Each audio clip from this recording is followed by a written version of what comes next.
విధానం ఎలా చెప్పాలి? రైట్. ఇప్పుడు నిజంగానే బూతులు ఉన్నాయో లేదో చూద్దాం. బూత్ అంటే ఏంటి చెప్పండి. ముందుగా బూత్ అంటే ఏంటో తెలియాలి. బూత్ అంటే ఏంటో తెలిస్తే బైబిల్లో బూతులు ఉన్నాయో లేదో అర్థమైపోద్ది. బూత్ అంటే ఏంటి? సమాజం వినటానికి ఇష్టపడని పదాన్ని ఏమంటాం? బూతు అంటాం. అంటే సమాజం అంటే అందరూ కాదు, మళ్ళీ most of the people, number of the people, విలువలు కలిగిన వారు, వ్యక్తిత్వం కలిగిన వారు, జ్ఞానం కలిగిన వారు, సమాజం పట్ల బాధ్యత కలిగిన వారు వినటానికి కూడా ఇష్టపడని జుగుప్సాకరమైన మాటలను బూతులు అంటారు. అంతేనా? ఫస్ట్ మనం దానికి ఇవ్వాల్సిన డెఫినేషన్ అంతే కదా, అంతేనా? అంతే. భాషను బట్టి బూతులు మారుతూ ఉంటాయి. ఇప్పుడు మన తెలుగు భాషలో గడ్డి అనే పదం ఉంది. ఈ గడ్డి అనే పదం మనకి గడ్డిలాగే వినబడింది. ఏమైనా ఇబ్బంది అనిపించిందా? నేను గడ్డి అన్నాను, పర్లేదు, ఆ క్వశ్చన్ అయిపోయిందిలేండి. గడ్డి అన్నాను, మీకు ఏమైనా ఇబ్బంది అనిపించిందా? అనిపించలేదు కదా. ఇదే పదాన్ని మీరు అరకు లోయలోని ఒక తెగవారు ఉంటారు, అంటే వాళ్ళు మన తెలుగు మాట్లాడరు, అరకులోయ దాటిన తర్వాత ఉంటారు వారు, అంటే ట్రైబల్ పీపుల్ వాళ్ళు. అక్కడికి వెళ్ళి గడ్డి అన్నారనుకోండి, చెత్త కొట్టి చెవులు మూసి పంపించేస్తారు. బూత్ అది. అంటే ఒక భాష ఆ పదాలు వాడుకలో వాళ్ళు వేరే విధంగా వాడుతున్నారు, మనం వేరే విధంగా వాడుతున్నాం. ప్రాంతాన్ని బట్టి ఆ భాషలకు అర్థాలు మారిపోతాయి. కొన్ని భాషలకు పవర్ పెరిగిపోద్ది, కొన్ని భాషలకు పవర్ తగ్గిపోద్ది. అంతెందుకు, తెలంగాణలో బొక్కలు ఇరిగిపోతాయి అంటారు. ఎలా ఉంది ఈ మాట? ఇప్పుడు ఆంధ్రాలో ఇబ్బందిగా ఉంటుంది. ఏందండి ఇది, భాష మాట్లాడకూడదు కదా, సేవకుడు బొక్కలు అంటాడు ఏంటండి, బూతు కదండి అంటాం మనం, అంతే కదా. కానీ ఆంధ్రాలో దాన్ని బూతుగా వాడుతున్న తెలంగాణలో నార్మల్ మాట్లాడతారు వాళ్ళు. మా లడ్డు బాబులు ఉన్నారు ఇక్కడ, మామూలు మాట్లాడతారు, నార్మల్గా మాట్లాడతారు. అంతే, పెద్ద విషయం కాదనమాట అది. అంటే ఆ పదం పెద్ద విషయం కదండి. ఎముకలు, బొక్కలు అంటే ఏంటి? బోన్స్, ఎముకలు, బొక్కల కూర అంటారు.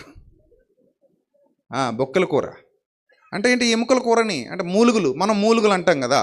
సో అలాగా పెళ్ళిళ్ళలో అది ఆ పదాలు ఎక్కువ వాడుతూ ఉంటారు. మీకు ఏమర్థమవుతుంది ఇప్పుడు? బూతు అనేది ఒక సమాజంలో ఆ పర్టిక్యులర్ సమాజానికి, ఆ పర్టిక్యులర్ ప్రాంతానికి, ఆ పర్టిక్యులర్ ఎవరైతే పీపుల్ ఉన్నారో వాళ్ళకి ఇబ్బందికరంగా వాళ్ళ మైండ్లో రిజిస్టర్ చేయబడి ఉంది.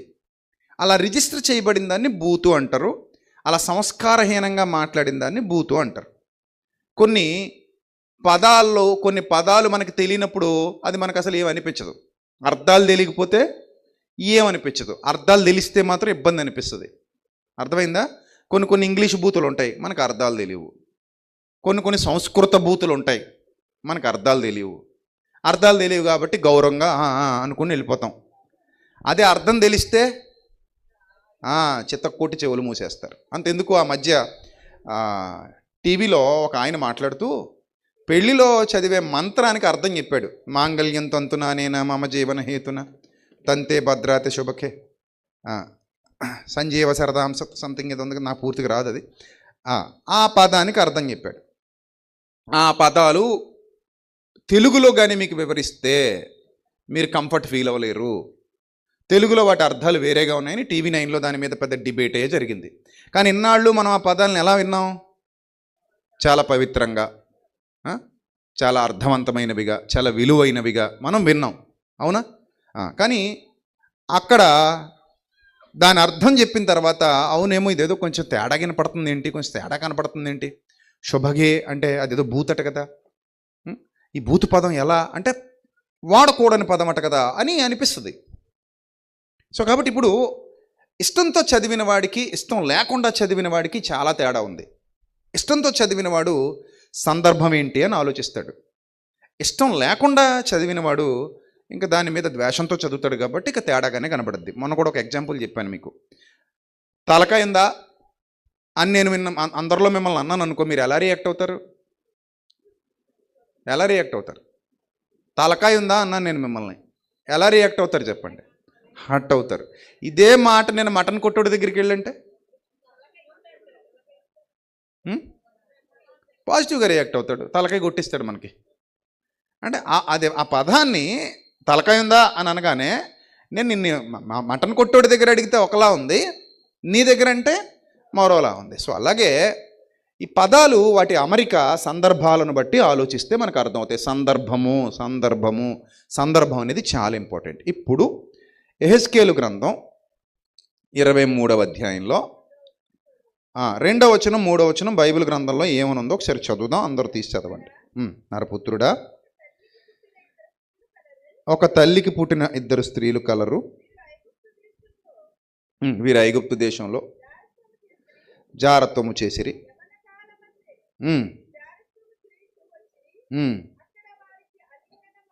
అక్కడ వారికి ఆలింగనమాయను.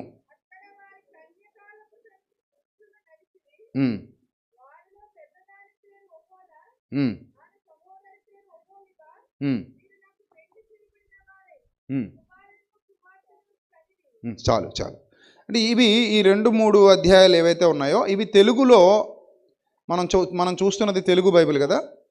ఒక్కసారి ఇంగ్లీష్ వెర్షన్ చూద్దాం, హీబ్రూ వెర్షన్ కూడా చూద్దాం. ఒకసారి ఇంగ్లీష్ వెర్షన్ నేను చదువుతాను.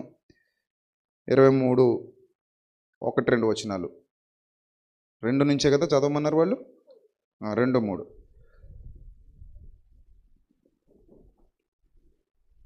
కూడా చూద్దాం. They became prostitutes in Egypt అన్నాడు. అంటే ప్రాస్టిట్యూట్స్ అంటున్నారు వాళ్ళని, అంటే వ్యభిచారులు. ప్రాస్టిట్యూట్ అంటే ఏంటి? వ్యభిచారి. వాళ్ళు వ్యభిచారులుగా మారిపోయారు. వాళ్ళు వాళ్ళ యవ్వన కాలంలో ప్రాస్టిట్యూషన్కి అలవాటు పడ్డారు అని ఉంది ఇంగ్లీష్లో. Engaging in prostitution from their youth. అక్కడ నుంచి వాళ్ళు చేస్తూనే వచ్చారు.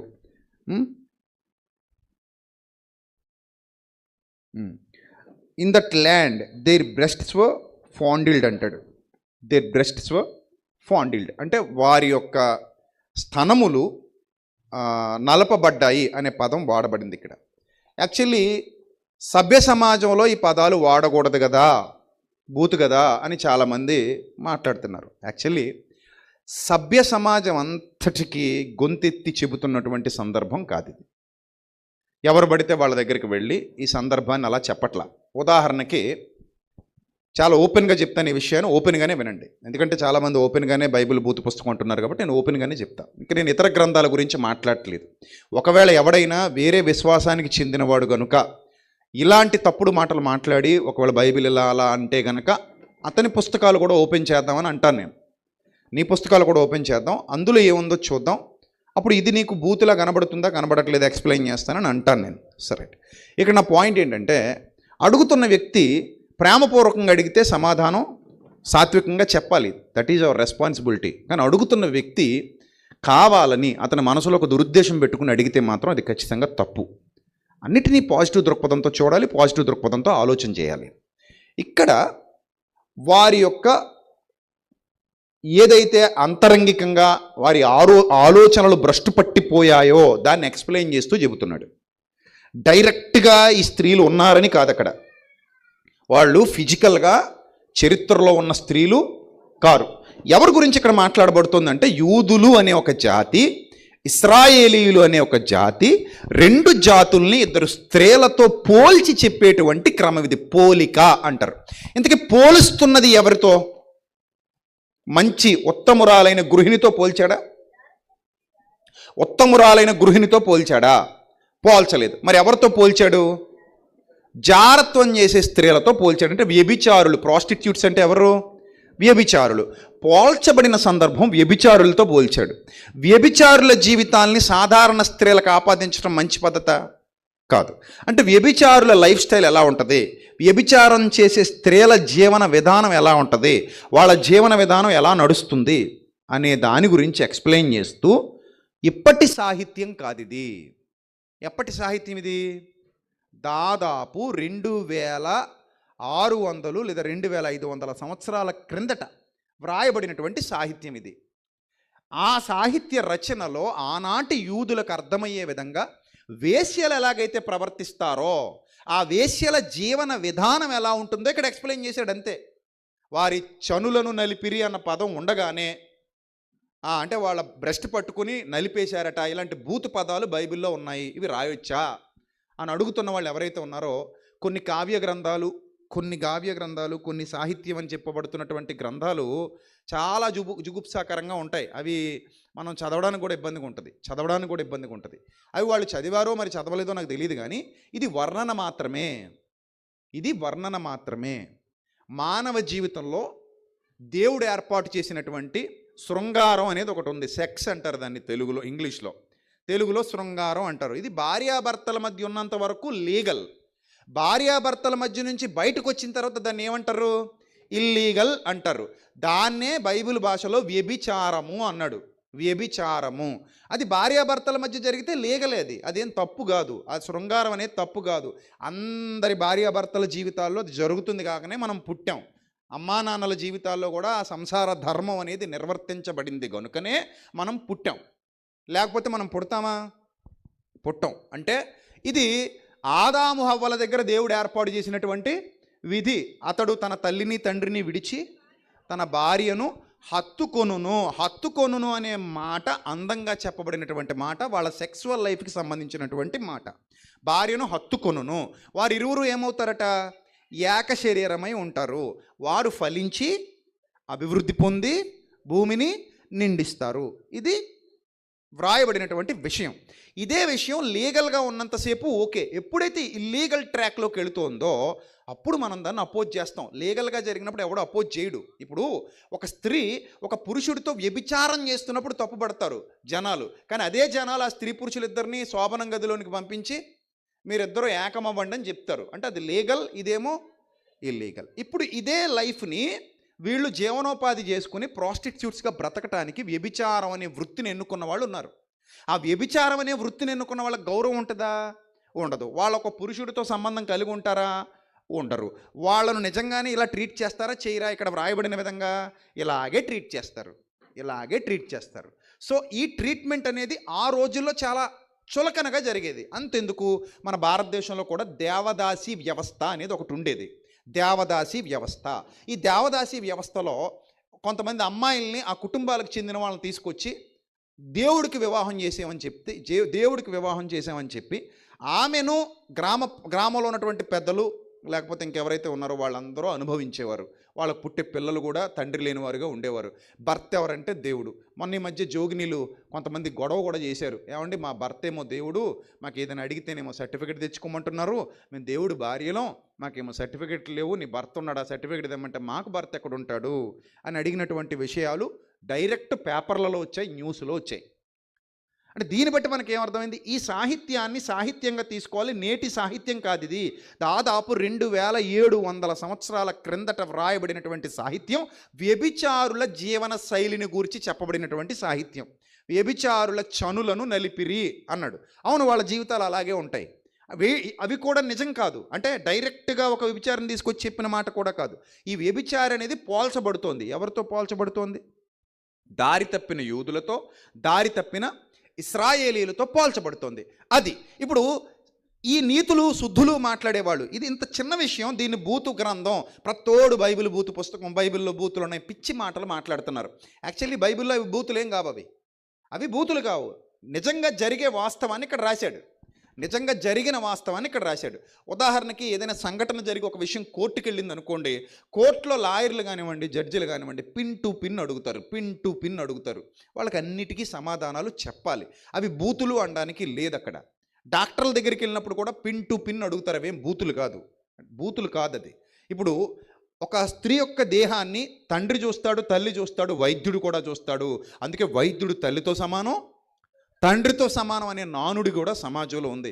ఇప్పుడు అదే విషయాన్ని బూతుగా చూసి ఒక స్త్రీ యొక్క దేహాన్ని చూశాడు అంటే అది ఆ పర్సెప్షన్ మీద ఆధారపడి ఉంటుంది. వాడు ఏ దృష్టికోణంతో చూశాడు అనే దాని మీద ఆధారపడి ఉంటుంది. ఇంత మెచ్యూరిటీ లెవెల్స్ మనకు ఉండాలి ఒక విషయాన్ని అర్థం చేసుకోవడానికి.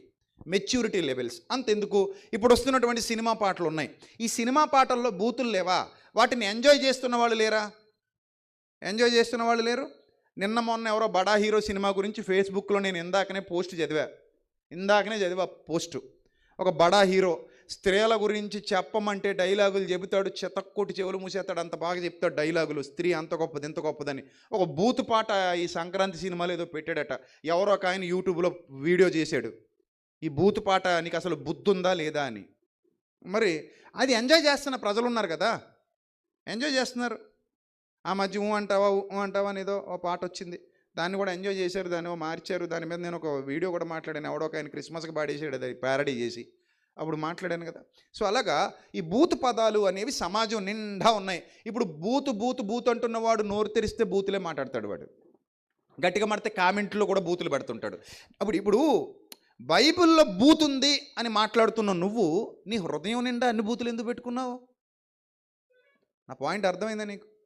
నీ హృదయం నిండా అన్ని బూతులు పెట్టుకొని బైబిల్లో బూతుంది అంటాడు ఏంటండి, నాకు అర్థం కాదు. సో బైబిల్లో బూతు లేదు, వాస్తవాలు ఉన్నాయి. అది వాస్తవం, అది ఇలా జరిగింది అని చెప్పటానికి ఒక వాస్తవాన్ని రాశాడు అంతే తప్ప అవి బూతులైతే